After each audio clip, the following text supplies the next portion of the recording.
Terima kasih Anda masih bersama kami di Laporan Pemilu. Pemirsa, pasca mengawal pesta demokrasi pemilu 2024, tak sedikit anggota KPPS yang meninggal dunia akibat kelelahan.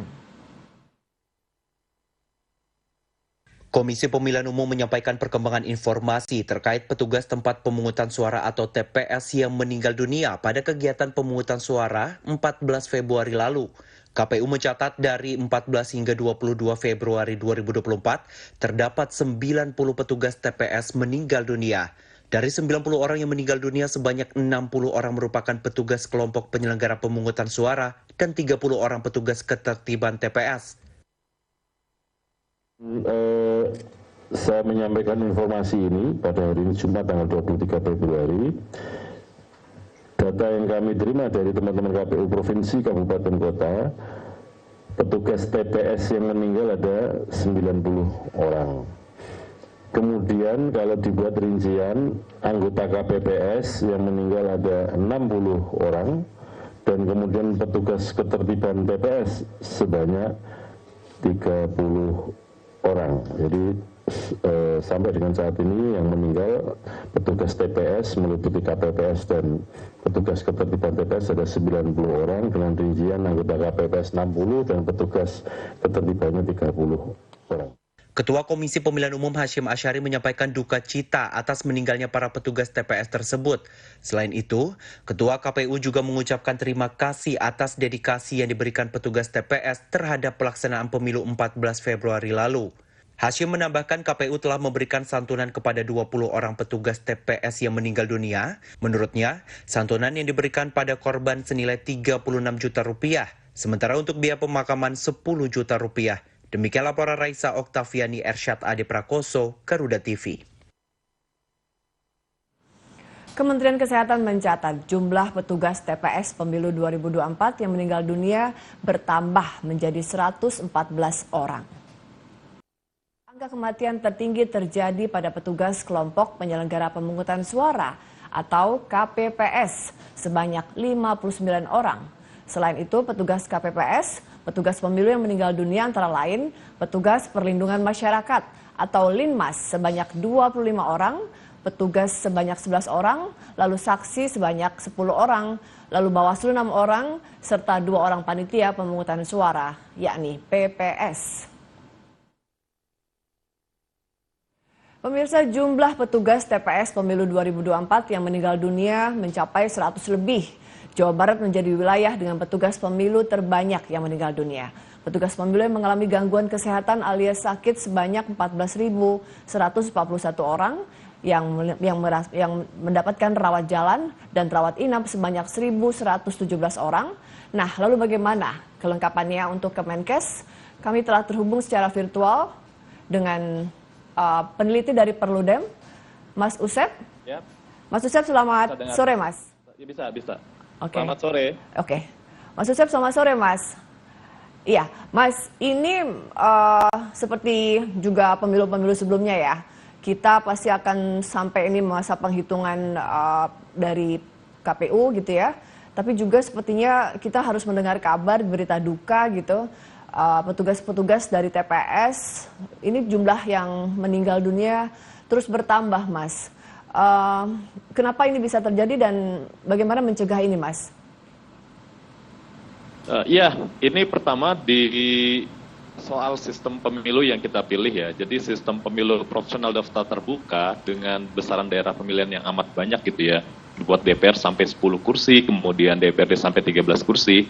Itu membuat bukan hanya kita sebagai pemilih kebingungan, tapi yang utama adalah petugas di TPS yang melakukan penghitungan suara gitu. Sejak siang yang banyak itu bisa selesai di dini hari, bahkan ada sampai pagi esok harinya gitu.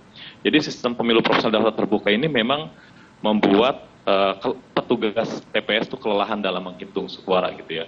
Belum lagi kalau misalnya ada perbedaan pendapat mengenai tata cara memilih, kemudian hasil pemilu di setiap TPS, atau malah ada konflik-konflik tertentu yang membuat proses penghitungan itu bisa mengulang gitu. Dan itu yang membuat petugas kelelahan. Itu di aspek sistem pemilunya ya. Jadi evaluasinya kalau kita mau tetap mempertahankan proporsional daftar terbuka, kita harus memperkecil besaran daerah pemilihan. Saya punya rekomendasi maksimal sampai 3 kursi saja gitu, 2 sampai 3 kursi gitu untuk setiap daerah pemilihan untuk pemilu DPR dan DPRD. Nah kalau kita mau bisa efektif baik ya, mengingat kita menerapkan desain pemilu serentak ya, di mana pemilu eksekutif presiden dipilih bersama sama pemilu parlemen, dalam hal ini di DPR dan DPRD, rekomendasinya adalah dipisah desain pemilu ini, di mana kepala daerah itu diserentakannya dengan DPRD daerah, DPR daerah gitu ya, parlemen daerah gitu ya. Nah jadi bukan kemudian menumpuk pemilu legislatif di satu hari pemungutan suara gitu. Dan yang diterapkan adalah sistem pemilu proporsional tertutup sebagaimana di pemilu 99 dan pemilu 55. Begitu akan mempermudah proses penghitungan dan sesuai dengan tujuan desain pemilu serentak untuk menciptakan pemerintahan efektif dan menyederhanakan partai politik di parlemen gitu. Mengingat di 55 sama 99 kan partai di parlemen itu banyak, tapi sistem kepartaiannya sederhana gitu. Hanya sekitar 5 partai dominan di situ. Nah itu di luar sistem kita perlu melihat manajemen pemilunya. Apakah betul KPU yang sejak awal ya, kita peringatkan evaluasi gitu ya, untuk memastikan bimbingan teknis yang dilakukan oleh petugas TPS itu berlangsung secara bagus atau enggak, dapat enggak buku panduan teknisnya dan mengikuti dengan baik enggak proses bimbingan teknis itu. Karena selama ini KPU terus menjamin gitu ya dengan perkataan, tapi ternyata tidak ada pembuktiannya itu kurang bisa dipertanggungjawabkan gitu. Karena banyak teman-teman di petugas TPS itu yang nggak mengikuti bimbingan teknis gitu. Hanya separuh dari 7 petugas TPS yang katanya dijamin 7 anggota KPPS itu mendapatkan bimbingan teknis. Tapi kalau kami punya advokasi ya tentang persiapan teman-teman TPS muda gitu ya, anggota KPPS muda di pemilu ini, banyak dari mereka itu tidak mendapatkan bimbingan teknis atau sebagian dari anggota KPPS. Nah itu yang kemudian membuat kesalahpahaman atau bisa salah satu anggota KPPS itu berbeda pendapat dengan saksi dan tidak bisa mempertanggungjawabkan dengan kuat gitu ya, sehingga proses penghitungan suara bisa ada perdebatan bahkan mengulang gitu. Nah lalu juga meskipun sudah menyertakan rekam medis ya sebagai penyertaan syarat petugas TPS untuk bisa menjadi kita menjadi anggota KPPS gitu ya, itu juga belum sepenuhnya bisa menjamin ya anggota KPPS itu fit sampai bekerja sehari semalam gitu ya, karena pada dasarnya beban kerja sehari semalam itu memang membuat lelah dan bisa berakibat fatal ke sakit atau bahkan meninggal dunia gitu. Itu satu. Yang kedua, jaminan surat sehat juga kan tidak berlaku aktual gitu ya. Bisa saja saat petugas TPS itu sebelumnya punya surat keterangan sehat gitu ya, tapi pas dijelang pemungutan suara harus begadang karena harus membangun TPS, harus mempersiapkan logistik surat suara dan sebagainya di TPS, itu dini hari dilakukan gitu ya, sehingga istirahat yang harusnya bisa dijamin oleh setiap individu anggota KPPS malah kemudian tidak bisa dipastikan, malah kemudian kelelahan karena tidak punya waktu tidur yang cukup gitu, sehingga saat bertugas sejak membuka TPS sebelum jam 7 pagi gitu ya, sampai kemudian penghitungan selesai itu sudah kelelahan begitu. Nah, Mas Usep, faktor kelelahan yang paling tinggi sebenarnya kalau kita bisa mengevaluasi akhirnya menyebabkan banyak anggota KPPS kita atau sampai meninggal dunia. Nah, kalau melihat proses tadi yang Mas Usep sampaikan, sejak dari BIMTEK saja gitu ya, petugas-petugas TPS ini banyak sekali yang tidak mengikuti gitu ya. Dan saya juga memantau gitu Mas ya, bahwa proses dari mulai pelantikan sampai kemudian mereka bertugas itu terlalu singkat Mas. Nah kalau bahwa misalnya dalam mereka harus menyiapkan, artinya menyiapkan TPS di waktu yang memang membuat mereka harus begadang dan lain-lain, apakah dari Mas Usep ada semacam masukan Mas, seperti apa sih untuk seleksi mereka biar secara fisik dan mental petugas TPS kita kuat gitu? Ya, tadi ya, saya sudah menekankan ada 2 aspek dalam pembahasan atau evaluasi. Banyak lagi ditemukan petugas TPS yang meninggal dunia, begitu ya. Satu di aspek sistem pemilunya, yang kedua di manajemennya gitu. Nah, manajemen ini sebetulnya bergantung banget dengan sistem pemilu yang kita pilih gitu. Sekali lagi, kita ada dua kesalahan di dalam sistem pemilu kita. Satu, salah memilih desain keserentakan, padahal Mahkamah Konstitusi sudah mengeluarkan putusan yang mengingatkan DPR dengan pemerintah untuk merevisi Undang-Undang Pemilu memilih desain yang direkomendasikan oleh Mahkamah Konstitusi. Ada 6 desain keserentakan gitu ya. Sayangnya, kalau orang anggota DPR atau pemerintah suka bilang kita negara hukum, mereka nggak patuh hukum tuh di putusan MK. Tidak memilih satu dari 6 model yang sudah direkomendasikan oleh Mahkamah Konstitusi gitu. Sehingga keserentakan yang ngawur ini di pemilu 2019 diulang begitu. Itu satu, desain keserentakan salah tetap dipertahankan padahal salah dipilih oleh DPR dan pemerintah di pemilu 2019 lalu diulang di 2024 ini. Kedua, salah memilih varian sistem pemilu gitu. Kita memilih proporsional daftar terbuka yang sebetulnya sejak pemilu 2004 kita menerapkan pemilu proporsional daftar terbuka tanpa keserentakan pun ketika itu harus menghitung ya petugas TPS dengan ratusan caleg di dalam suara-suara yang dihitung itu memang pada dasarnya membuat kelelahan dan secara sistemik memang mendorong petugas itu kerja sampai dini hari bahkan sampai pagi hari esok harinya begitu. Jadi kesalahan sistem ini yang berkait sama manajemen pemilu yang susah dikelola, susah diatasi dan susah diimplementasikan begitu. Baik, Mas, saya mau bertanya, kalau misalnya tadi kita setiap pemilu selalu menghadapi gitu ya cerita atau melihat bagaimana petugas-petugas TPS meninggal dunia, tapi antusiasme masyarakat sejauh mana gitu ya untuk turut serta. Tapi Mas Usep jangan jawab dulu, kita harus break sebentar. Pemirsa, dialog saya bersama Mas Usep Hasan Sadikin, peneliti Perludem, saya lanjutkan usai jeda. Tetaplah di Laporan Pemilu.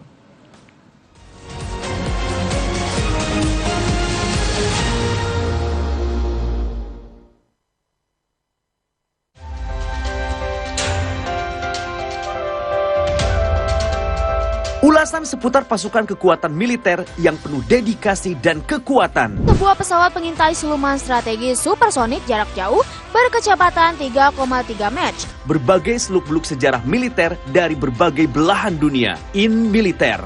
Setiap hari pukul 5:30 pagi hanya di Garuda TV.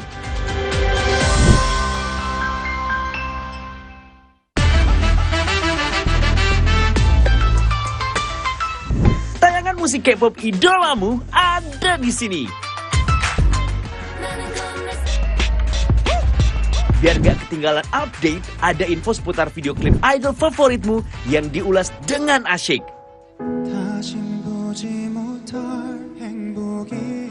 Annyeonghaseyo, setiap hari pukul 9 pagi hanya di Garuda TV.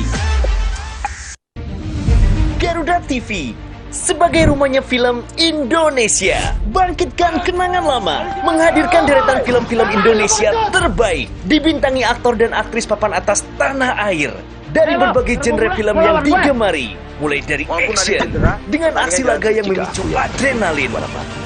Antarkan saudara Kampala sampai pintu gerbang istana. Romantis, yang menyentuh dan menguras air mata. Dia jangan kamu sakiti tangan kamu sendiri. Aku gak akan pernah hilang lagi. Horor yang mencekam dan menegangkan. Ada apa, Mak? Ada suara. Drama yang memiliki banyak pesan moral. Suatu hari kamu pasti bisa bikin papamu bangga. Dan komedi yang mengundang gelak tawa. Setiap hari pukul 10 pagi, 7 malam, dan 9 malam. Hanya di Garuda TV.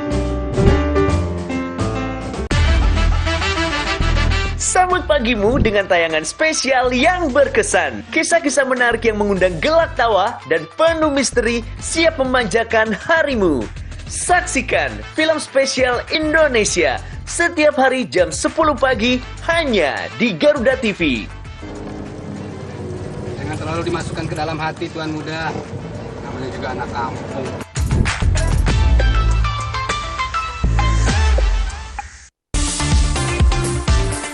Siap-siap, Mr. Garuda bakal bagi-bagi uang tunai dan set-top box di Jawa Tengah. Sekarang saatnya bagiin 1 juta rupiah untuk pemirsa di rumah yang sedang nonton Garuda TV. Yes, dan dikirimin fotonya ke WhatsApp kita. Dan pemenangnya adalah 0812-91338. Sekian atas nama Beta Aprianti. Gedor Gembira Indonesia. Setiap hari hanya di Garuda TV.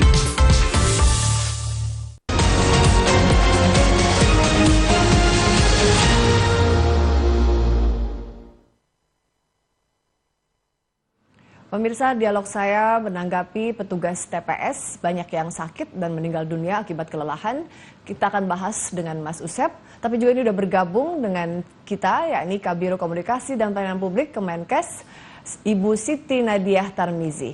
Yep. Mas Usep, ini juga ada Ibu Siti Nadia Tarmizi nih yang sudah bergabung juga dengan kita, Kepala Biro Komunikasi dan Pelayanan Publik Kementerian Kesehatan Republik Indonesia. Atau kita ke Ibu Nadia sebentar ya. Ibu, ini kita membahas bahwa setiap hari kita mendengar kabar nih Bu, berita duka. Petugas-petugas TPS bertambah terus nih yang meninggal dunia dan sakit dirawat gitu ya. Dan rata-rata sama tadi yang sudah kita bahas dengan Mas Usep juga. Ini faktor kelelahan Ibu. Nah, kalau dari Kementerian Kesehatan melihat ini seperti apa Bu? Apakah harusnya misalnya mestinya kan dari proses awal rekrutmen dan lain-lain itu Kementerian Kesehatan dilibatkan seperti itu. Gimana Ibu? Silakan Ibu.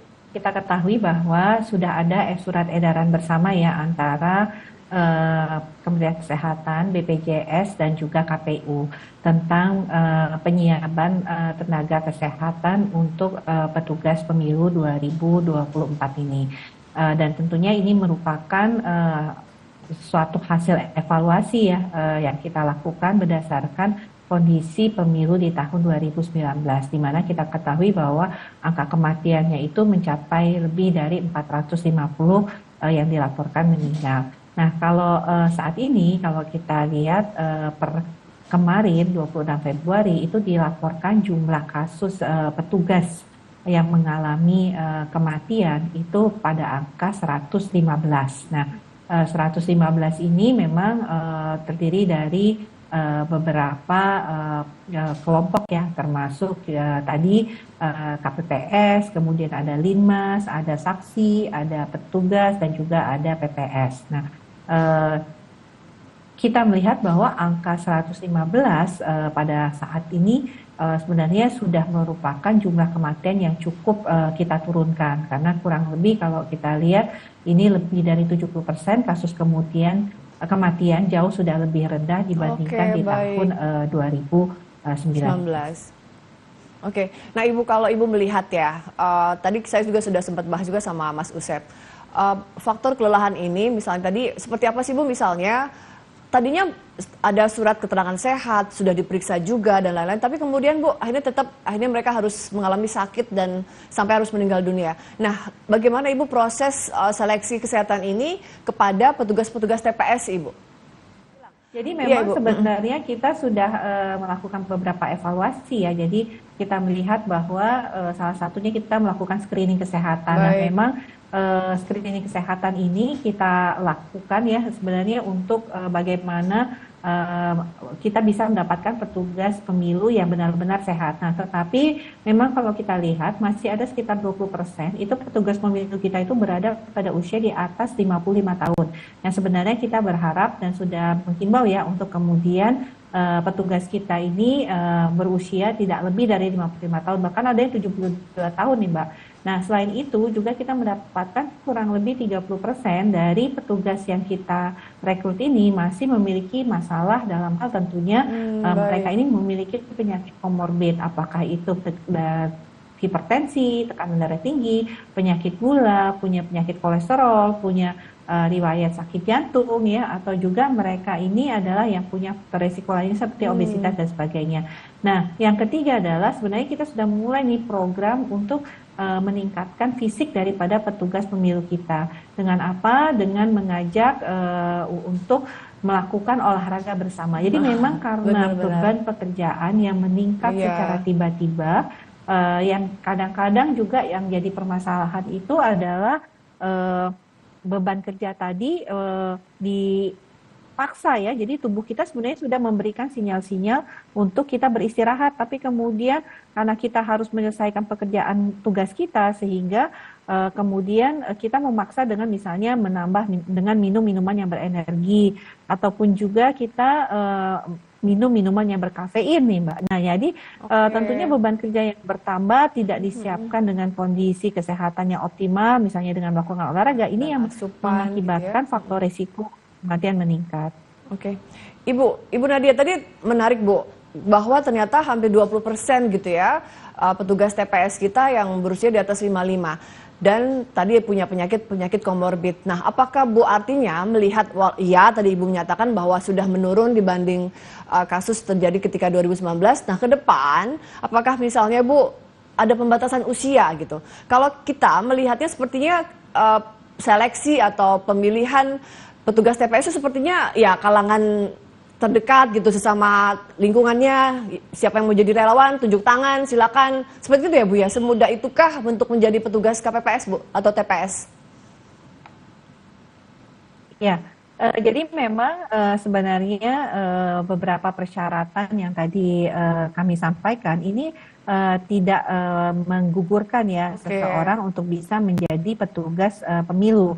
Dikarenakan memang kalau kita lihat jumlah yang mau menjadi relawan petugas pemilu ini juga masih sangat terbatas Mbak ya. Jadi memang di tahun 2024 ini seperti misalnya batasan umur 55 tahun, kemudian mereka yang betul-betul dalam kondisi sehat itu artinya mereka melakukan serangkaian pemeriksaan jauh lebih lama ya, artinya proses rekrutmen ini kita berharap juga mungkin lebih di awal sehingga betul-betul kita mendapatkan petugas-petugas yang walaupun memiliki faktor-faktor resiko tadi sudah terkontrol dulu penyakitnya seperti itu. Nah, jadi ini yang memang menjadi evaluasi kita dan tadi kesiapan fisik itu menjadi penting juga.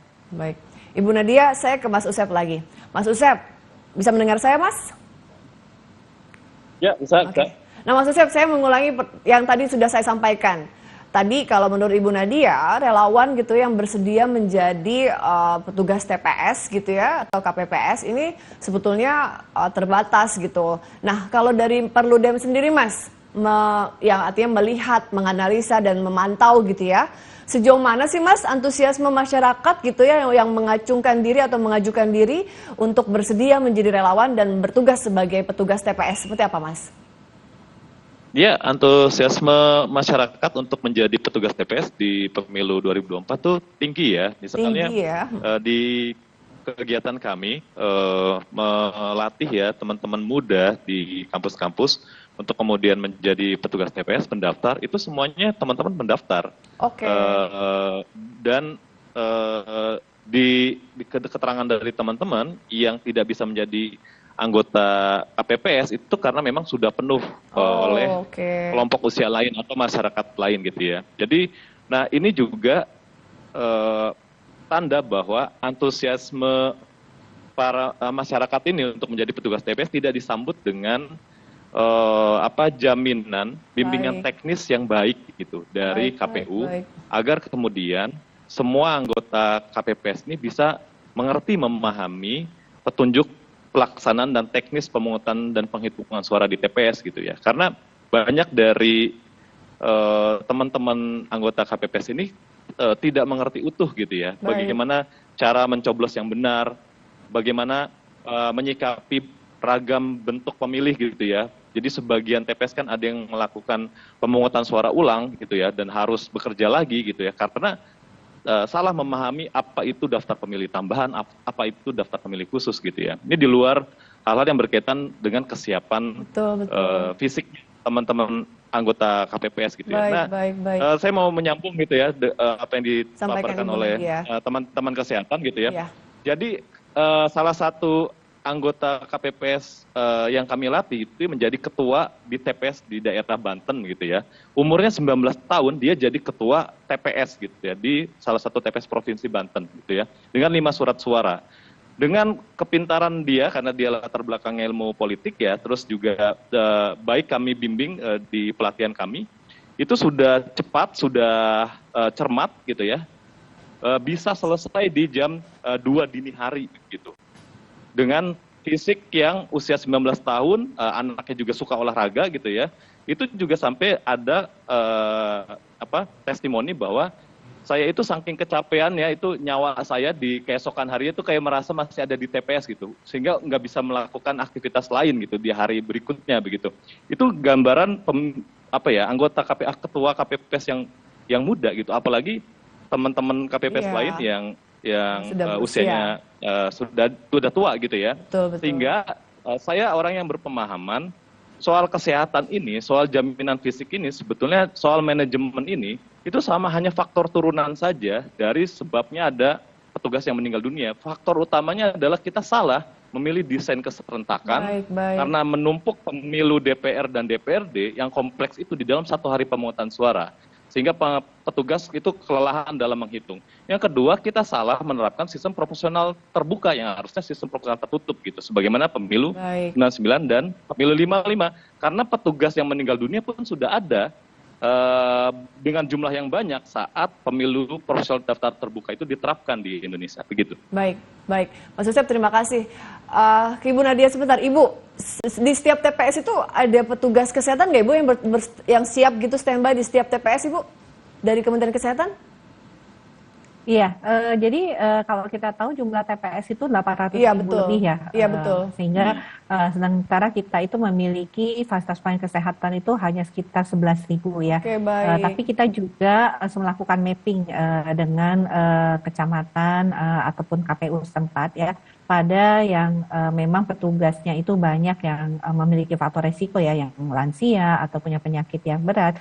Itu memang kita melakukan pengecekan, artinya petugas datang untuk misalnya ya melakukan pemeriksaan kesehatan ya hari itu, misalnya kalau dia diukur tekanan darahnya seperti itu untuk memastikan jangan sampai kemudian tadi kelelahan fisik yang terlalu berlebihan. Tapi ini tidak bisa kita lakukan di semua tempat, dan kalau kita lihat juga ada beberapa petugas pemilu itu sebenarnya kematiannya itu ya mungkin karena memang capek ya, tetapi juga misalnya penyebab kematiannya karena pada saat itu pulang dari TPS tabrakan seperti itu, Mbak. Terima kasih untuk Ibu Nadia dan Mas Yosep dari Perludem dan Kementerian Kesehatan.